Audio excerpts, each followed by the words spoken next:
Disculpen. Y después Don Robbins. Greg, thank you. All yours. Whew. Hola. Come on, you know I don't speak anything more than that. Oh, yes, I do. Dos cerveza, por favor. All right, okay. All right, we're going to talk about lightning component magic. And Aldo has said, I know I told you to talk for 30 minutes, but can you do this whole thing in 15 minutes? And I said, no way. All right, but we're going to talk about lightning component magic. You remember this slide?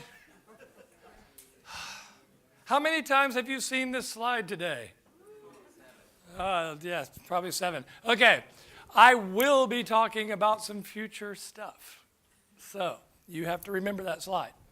Okay, let's first talk about the UI. We talked about this in the keynote. Everyone was here for the keynote? Yes, okay. So we know that components are the building blocks of Lightning. And when you look at a Lightning page, literally everything that you see is a component. But even the individual components are actually made up of multiple components. And you can continue to drill down in everything you see. So over there, the Kanban on the right-hand side, it consists of 6 components. Well, actually, it consists of even more. Each component in the Kanban is 6 components. So it is components inside of components inside of components, building out to make a larger component. Now we have something new.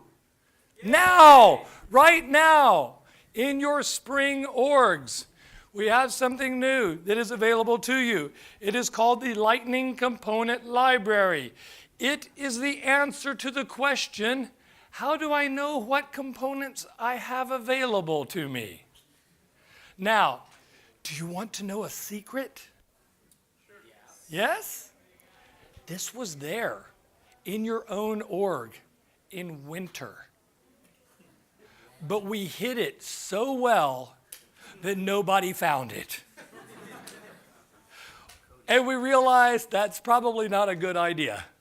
We should probably move that out so that you can see it. So if you just go to developer.salesforce.com and up in the menu bar under resources, you will find a link to the Lightning Component Library. Now, what that will show you is on the left-hand side, you will see all of the available components, the base Lightning components, but also even the older UI namespaced components. Everything there. And then you can barely see it on screen, but there's a log into your org button. And if you click that button and log into your org, on that public site, you will now see a list of all of your components, the components built by you that are in your org or that have been downloaded by you in your org. Now this is very important because each component contains markup. It contains even documentation. Oh, how many of us are developers? We have to write documentation now because it will show up in the component library. And if there are examples from our own base Lightning components, we are writing functional examples of each component for you. And when I say functional, I don't just mean Lightning : button. We actually are showing you controller code as well. So you don't even have to think, how do I have to write my JavaScript to make this thing work? Okay? We're very excited about this release. And as I mentioned, don't forget, not only are components things you put on pages, pages are components as well. Okay? We talked a little bit about this in the preview, but the roadmap going forward, I'm going to show you one of the items on the roadmap for the future as we look here today in the demonstration. So, with that, let's go to code, shall we? Yeah! Okay, here we go. we are going to switch over to code because I don't want to do any more slides. So we're going to take a walk down memory lane through the past of Lightning components all the way to the future of Lightning components in the next few minutes. So I first have a component over here on the right-hand side, this little card component here. It is pointing out who the broker is for this particular property that I'm looking at. This is the information that in the past I would have to go and mouse over here and wait for that to load to be able to see the information, right? So I wanted to build a component so that anyone looking at this record could simply look at the page and see that information without having to move their mouse. So far, so good? All right, let's look at the code behind that component. Okay? So I'm going to once again go over into VS Studio Code. And here is the markup for this component. Now, I have this component, actually I have some code that is commented out. Don't worry about that just yet. We're going to talk about how components work, or used to work, and how they will work in the future. So here is my code, and the most important part of that code is the fact that I have a bunch of markup here.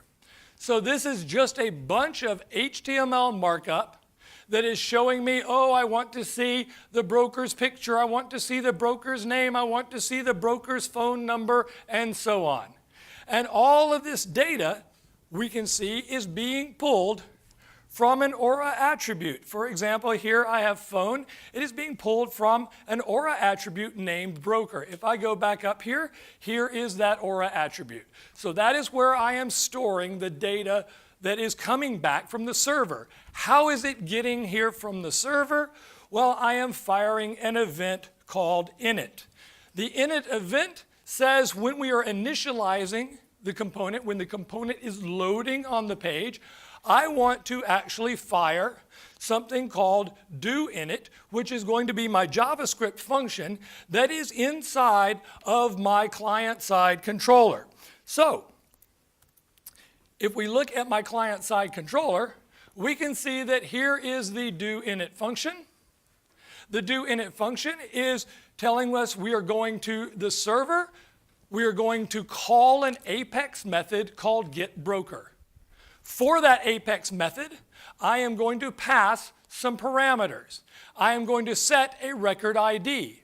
I'm going to do that by asking for the component to go out and get the record ID of the record page that it is currently on. Now, this is something a lot of people don't know.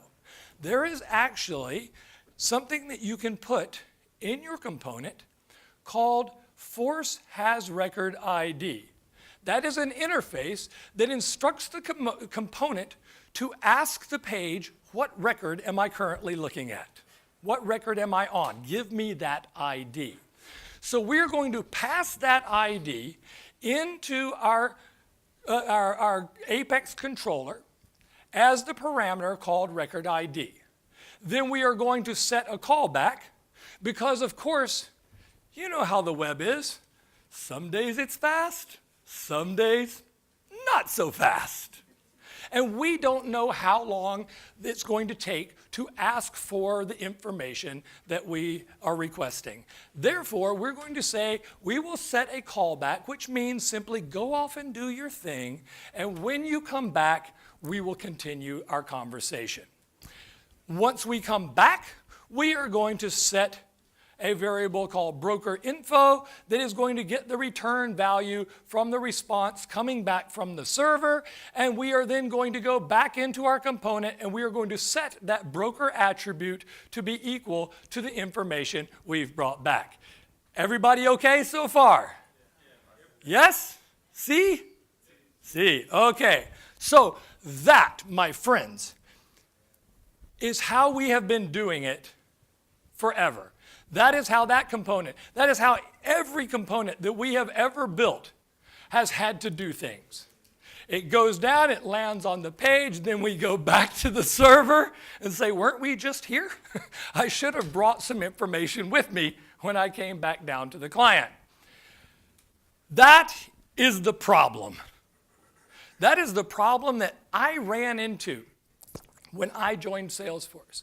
I joined Salesforce almost 2.5 years ago, and when I got to Salesforce, my boss said, you're going to be the Lightning Components guy.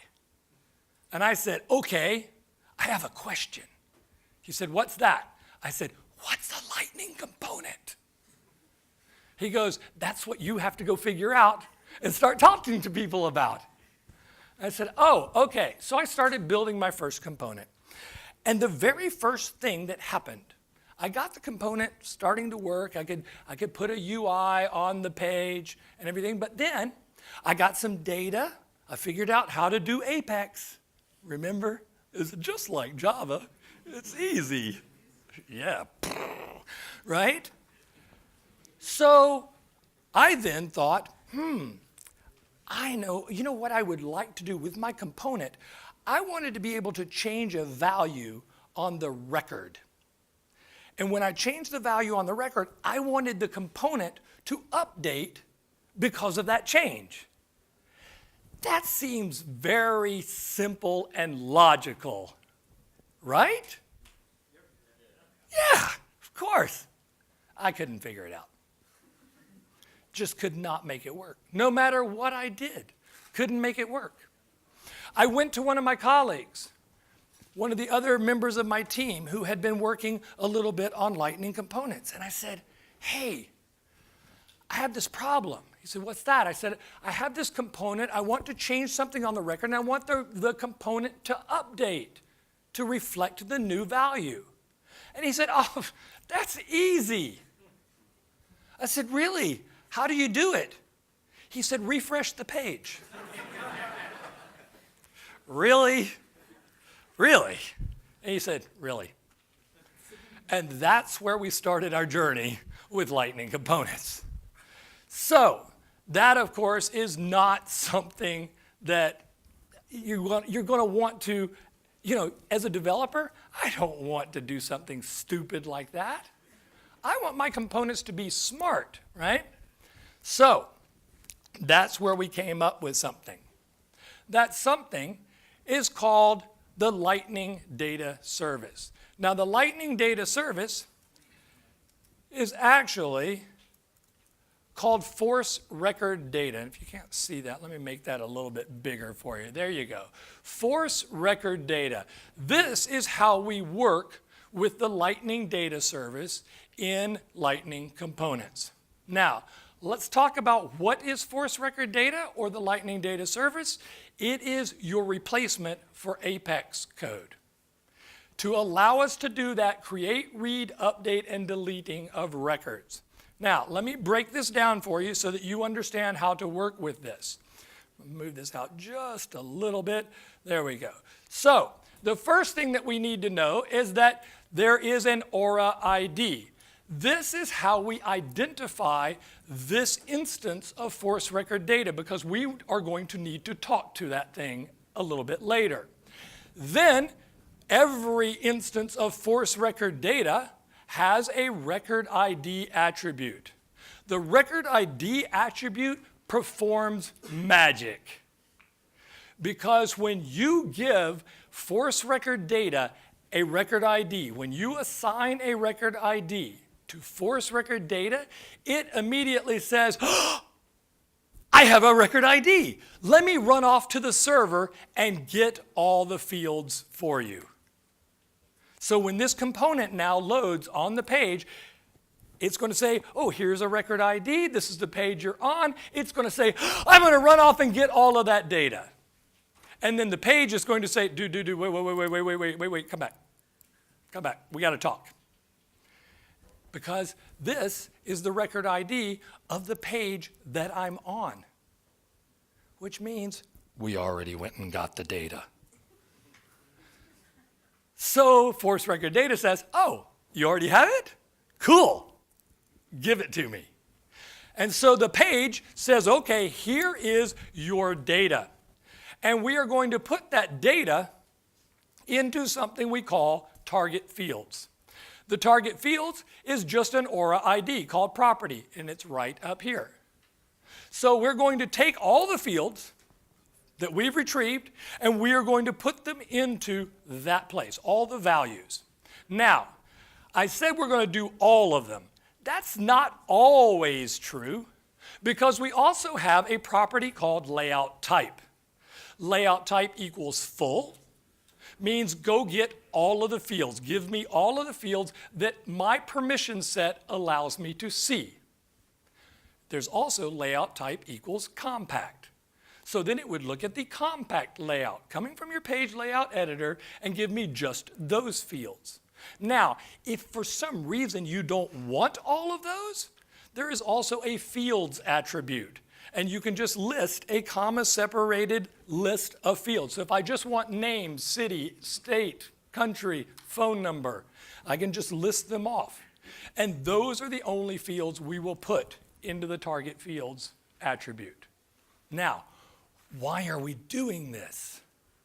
We're doing it so we can solve the problem that I had on my very first component. Because now, whatever fields you have put into target fields are going to be watched. They're going to be monitored. And if ever any of those fields that we are watching gets updated, we can fire a new JavaScript function to handle that update, to go do whatever you would like to do. For example, reload yourself or whatever it needs to be. Okay? So far, so good. Yes? All right. Because now, something has actually happened on our component. Now, let me go ahead and save. And I'm going to go ahead and push this up to my org. And as soon as we have pushed it, we are going to hopefully, yes, get an exit code 0, which always means everything is A-OK. So now I can go back. Now what I want you to watch is right here. You see this says broker for nothing. But now let me reload. And now my component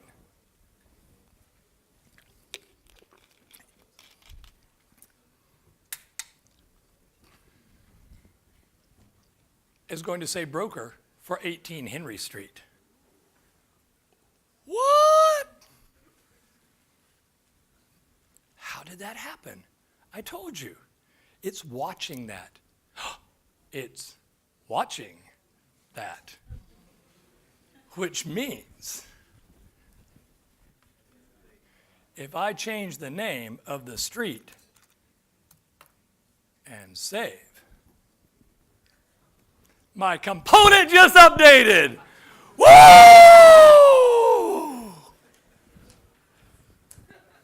Really? I know, it's been a long day.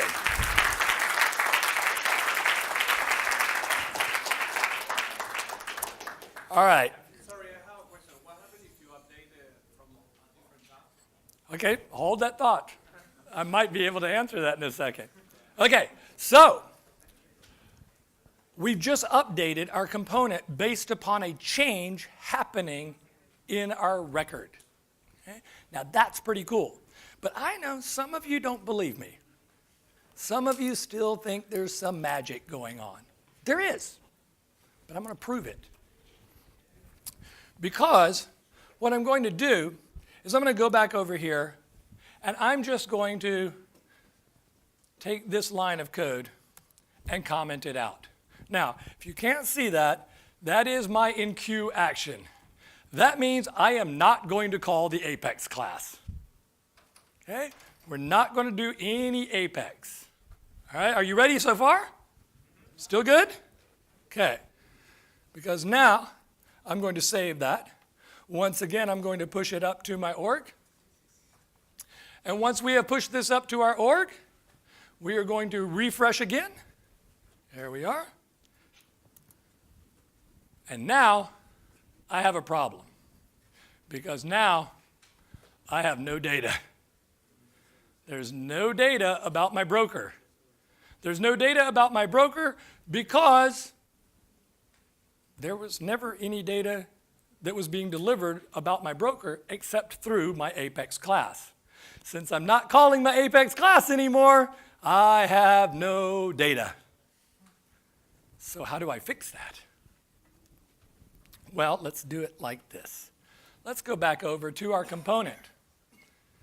I've got another bit of code commented out. This code is another force record data. So I'm using two force record datas in the same component. This force record data is missing something important. What attribute is it missing? Record ID. I said that that was important because that is what actually triggers the fetching of data, right? But it's missing.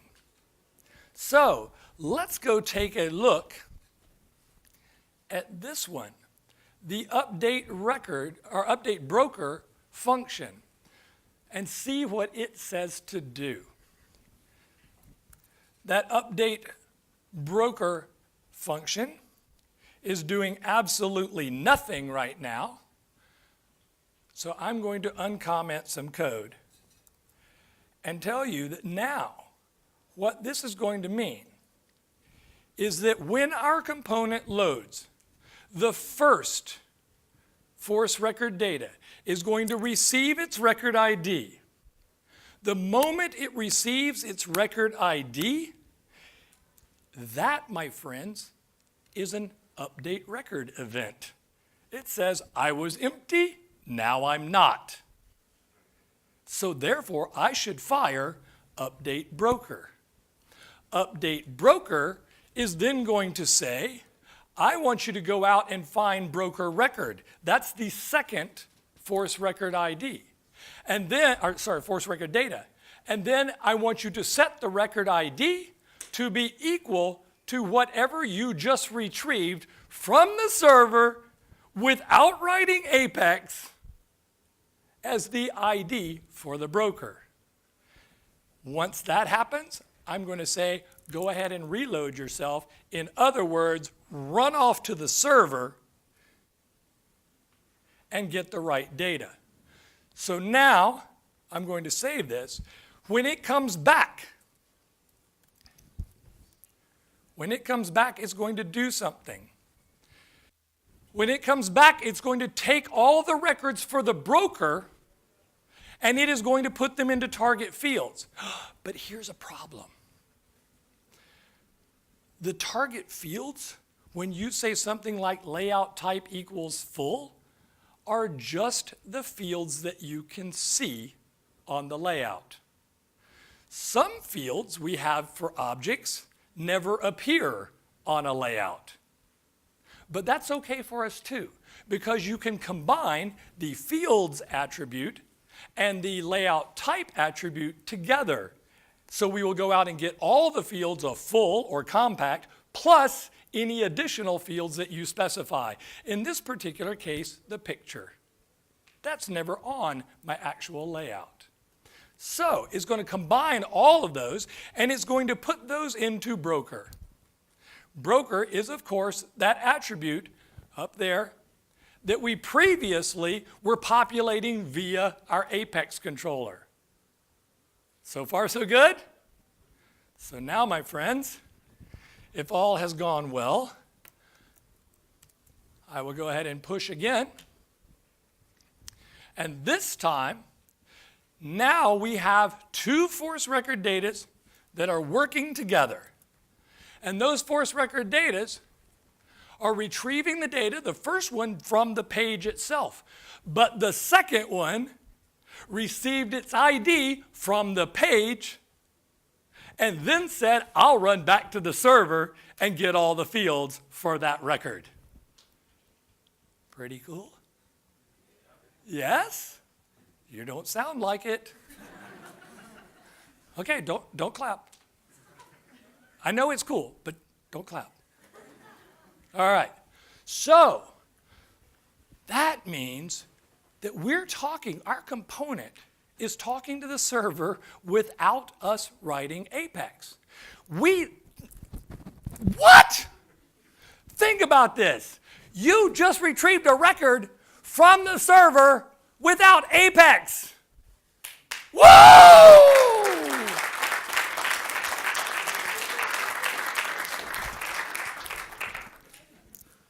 And that means something really cool. Let's go one step further, shall we? So that is using force record data. And I love force record data. But here's my problem with this component. My problem with this component is all this stuff. All of this stuff, where I'm having to write a whole bunch of HTML just to make my component. I don't want to do that anymore. So let's do something different, shall we? We are going to go and comment out all of this code. All of that code. So it's gone. If I was to reload my page right now, our component would literally be blank. Right? We would have no broker data because we have nowhere to put that broker data. Instead, what I'm going to do is I am going to uncomment another component. So here I have another component inside of my component. So this component, I've also built myself. This is my own custom component. But it is going to contain markup for displaying my data. But it's going to do it a little differently. Because now, what we're going to do is we're going to go back up here. Now, I want to make sure that everyone understands this. Remember, it was when I uncommented that, right? It's when I uncommented that my component got data again. Do you remember that? It was 5 minutes ago. I hope you can remember it. Okay? Okay, that was what gave me my data. So I'm going to comment that out. Now, that means we've got a problem, right? We have a problem. First of all, we've got a problem that my controller, if I was to reload my page right now, is going to throw an error because it's trying to populate this thing and that thing doesn't exist anymore. So let's go ahead and put the comment back in. Okay, so my update broker is no longer there. My enqueue action is also gone, right? So that means if I save all my files, let's save this one, go back over here, make sure it's saved, and upload, that means we've got a problem. Because now we don't have anything that is retrieving our broker information, right? At least is, whoops, and I did something wrong, of course.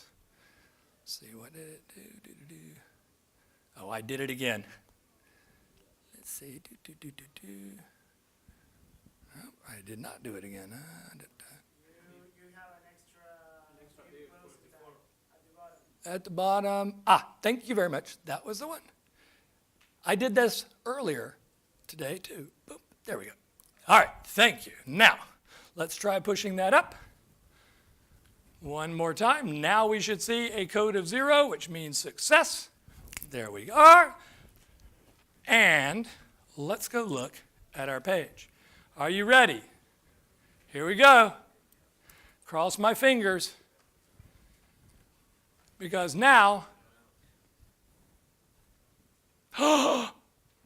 I have data. Looks a little bit different though, huh? Where did that data come from? How did it get there? It must have something to do with that other component that I just uncommented.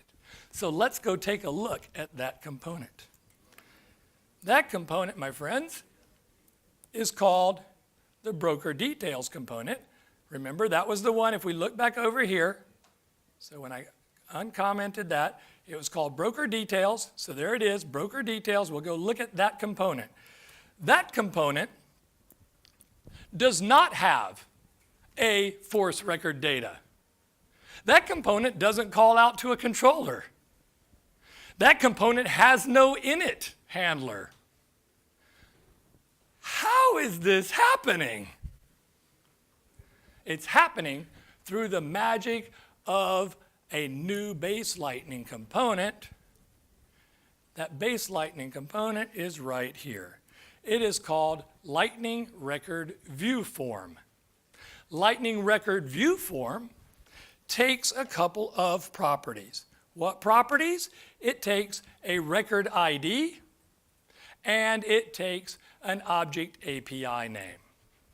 So we are passing the record ID as record ID. But remember, I told you that the magic of populating a record ID was through that interface called force has record ID. Do you remember that? That was a little bit longer ago. That was like 15 minutes ago. Remember that? Okay. So how is this getting populated? Well, as they say, follow the money, or in this case, follow the record ID.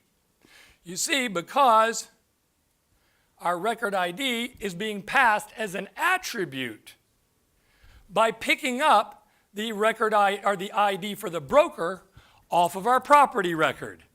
So we're picking that up, we're passing it to the component, which means it is going to trickle down into the component. It trickles down into the component here, which of course then means because of our bindings, it's going to be here. So that means that now, oh, not there, sorry, the next one, down here, there. And so that means that now record view form says when I receive a record ID and an object type, I'll take care of running to the server for you. You don't have to do all that force record data stuff anymore. Cool? I mean, force record data is cool, don't get me wrong. But we've built it into the component, so now you don't have to.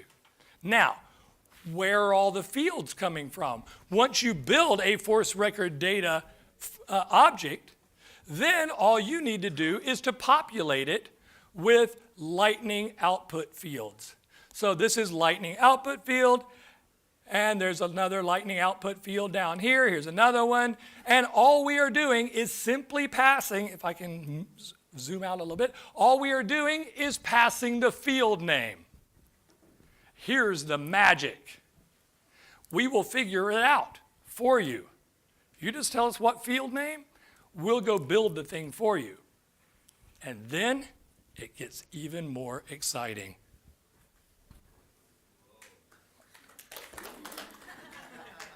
No, I'm going to work for this.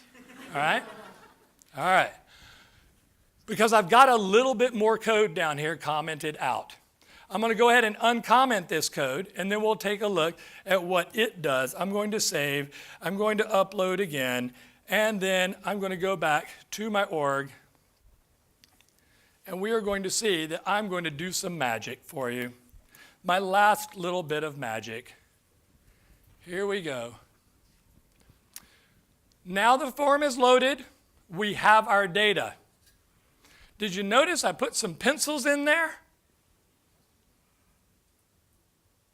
Now, my friends,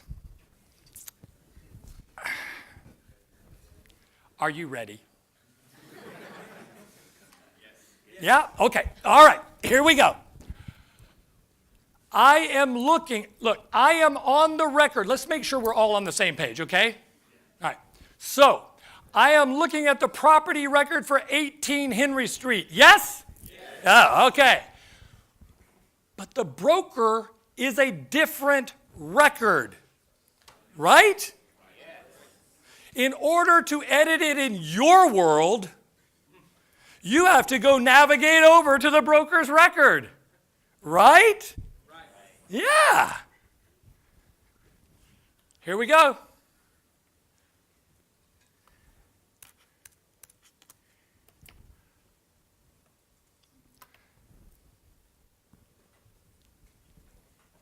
You didn't get that?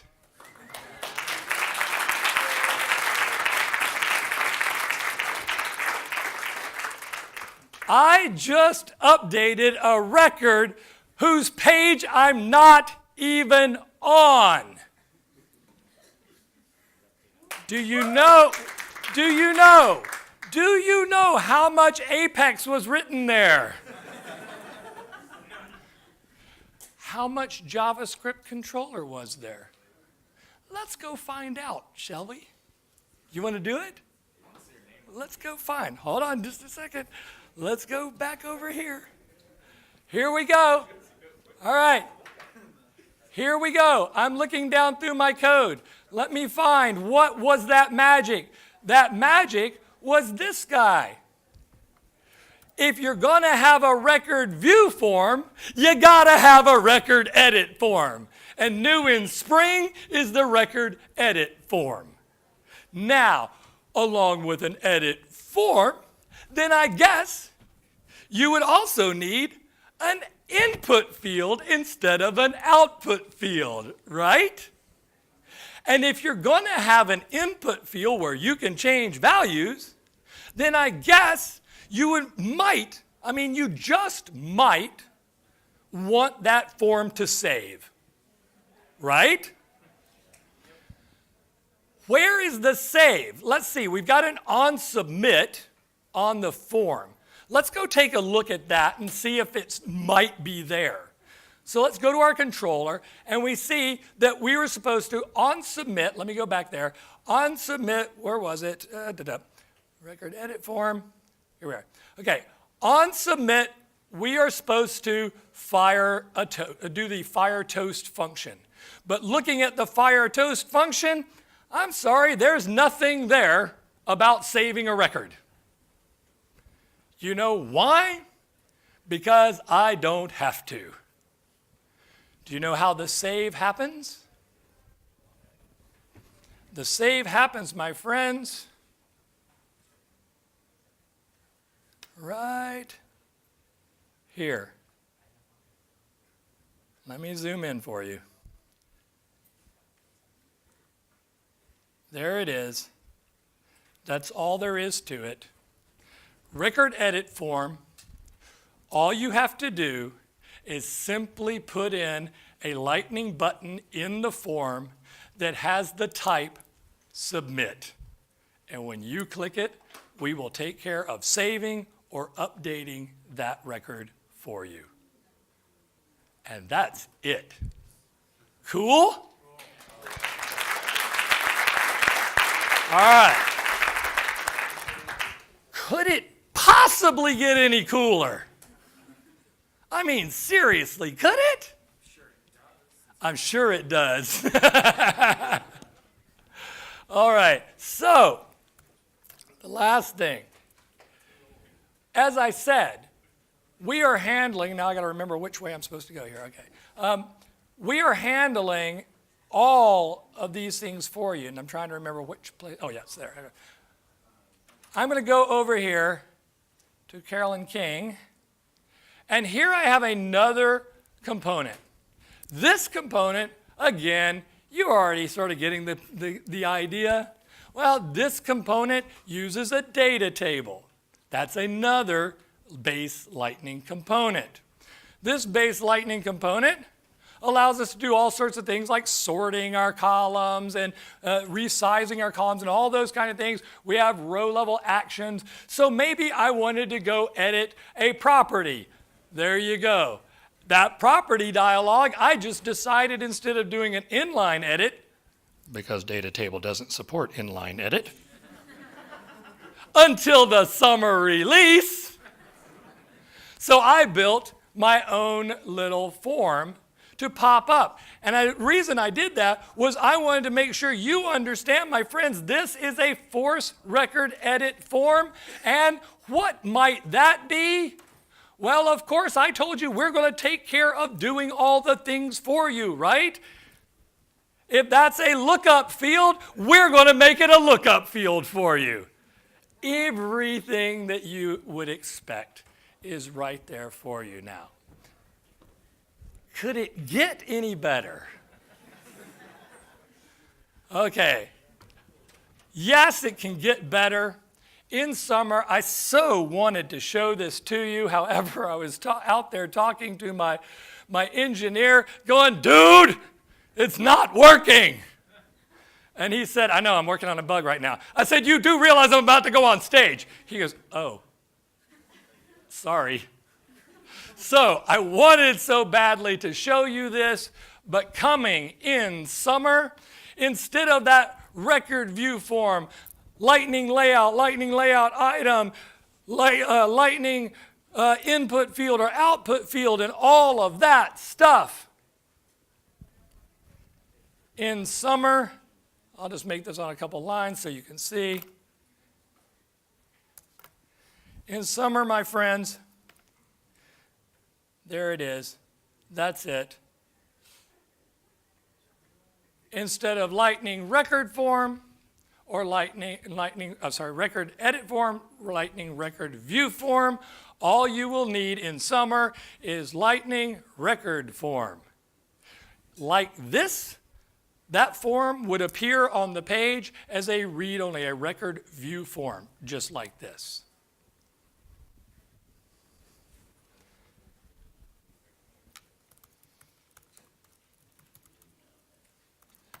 Mode equals edit, and now it's a smart form.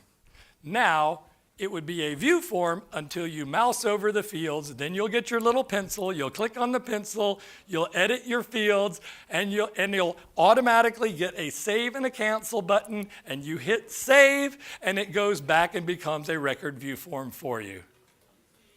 One line of code. Cool? There you go. There's a whole lot more to this. You can specify the field types, or the layout type, just like you did with the others. So you could say layout type equals full, you would get all fields. Layout type equals compact, only the compact fields. Or you can list, as I'm doing here, list a list of fields that you're interested in. You can specify 1 column or 2 column. We will take care of the entire creation of the form for you. That, my friends, is the future of base lightning components. Gracias. Thank you so much. Aldo.